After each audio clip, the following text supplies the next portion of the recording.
Hey, what's going on, people? So, I just made a video on my channel, and now I want to talk about let's compare the 2020 civil unrest with January 6th. Let's compare those two.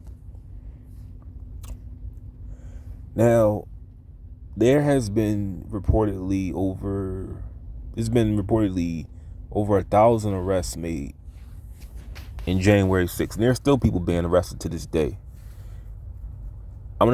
These are the things that I noticed about January 6th. A lot of these people behind bars, y'all have a lot of snitch ass, shitty ass people you're around. Because if somebody I was close to, if someone I knew was there, I wouldn't tell the FBI. Most of the time, people that are arrested, they were tipped off. The FBI was tipped off by people close to them. It's like a guy who said he was there. He told his church group he was there.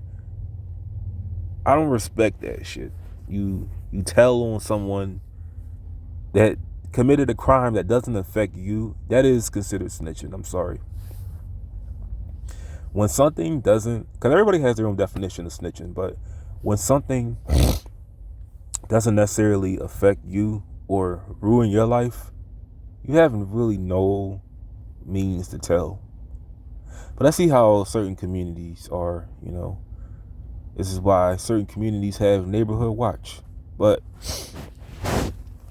a lot of people that went to jail, like I said, their family turned them in. And if it wasn't the family, the FBI used a lot of technology, like facial recognition, to see the identities of these people. It linked them to their social media. This is how they found everybody. But I did a lot of research on January 6th. It just interests me.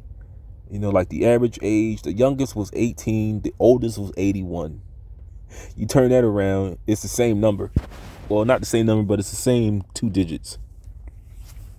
95% of the people were white. And then Hispanic, and then a smattering of black people. The black people that were there, they were pretty much, ostracized by these black blog sites. One dude, I think it was two guys from Maryland. One dude with the same last name as me. He was a black dude. He got 7 years for attacking a cop. His name was Mark Ponders. And his last name was Ponder, sorry. And it was a dude, Emmanuel Jackson. His case is still pending. He attacked allegedly police with a bat in his fist. But ask yourself this question. Would you rather have a riot take place for a few hours in one day, or when you combine all the riots that took place across the city, all across the country, would you rather have a riot take place for 2 whole days in over 100 different cities? We talking, not that many, but we talking LA, Philadelphia, New York, Chicago, Detroit, Boston, Jersey, mainly everywhere, but anywhere where there's a large black majority at. We talking mostly the mid-Atlantic, the South, a little bit of the West Coast, not too much, and that's about it. But would you rather have that, or would you rather have just a bunch of angry ass people, most of them that suffer financial problems relating to foreclosure and tax and debt? Some haven't paid their taxes in years. Some of them were We're just really just fucked up financially. But would you rather have that, or would you rather have real criminals that had nothing to lose break in your store, break in your drugstore, take all your oxycodone, your codeine, all your pills, break your fucking windows? Would you rather have that, or would you rather have just angry people go crazy for a few hours? I'd rather have the people go crazy for a few hours. Because this is what I don't like, the double standard. They went through all that trouble trying to find everybody responsible. But they didn't go through all this trouble to stop the people rioting in mostly these black communities. Now, I said this before. The first day of the George Floyd riots, I slept the whole damn day. I woke up with that Amber Alert alarm on my TV telling me it's a curfew. Keep your ass indoors after 8 p.m. I didn't know that a riot happened. I missed everything. That's how tired I was that day from working at my job. But let me tell you, if I had worked that day, I wouldn't have been able to get home. Because, I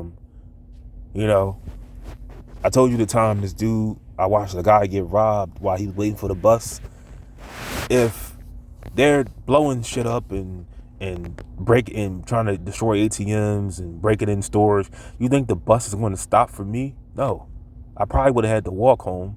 I didn't have a cell phone at the time. I wouldn't have gotten home pretty much all day. But I'm kind of overplayed this video.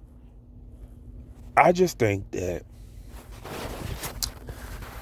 there should have been a little bit of leniency with some of these rioters, that stormed the Capitol. Now, yeah, they broke the law, but them destroying that government building, yeah, it's by our tax dollars. It's funded by our tax dollars. But how did it affect your life? In no way did it affect your life like the riots for George Floyd did. How it affected my life, and I said this before, this is why I left Philadelphia. When those riots happened, that was basically the genesis of how weak police in some of these cities have gotten, where they just turned the other eye. They turned a blind, they basically just looked the other way when shit happened. This is why I'm talking about Philadelphia mainly. This is why Larry Krasner did what he did when he decided to not prosecute non-violent crimes or anything that was deemed as a petty, like he said, I remember it was a shooting that happened, and he wound up throwing the case out or something, or maybe that was somewhere else. But notice how after those riots that happened, people just were throwing out cases that really should have been dealt with. Like I think in Chicago, it was two people shooting at each other, and I don't understand, for the love of you, how the hell are you 10 feet from somebody and you can't even aim and shoot this dude in without missing? But I just noticed that I'm getting a little tired. Every city that was affected by a riot, they I'm gonna do a part 2. I'm sorry.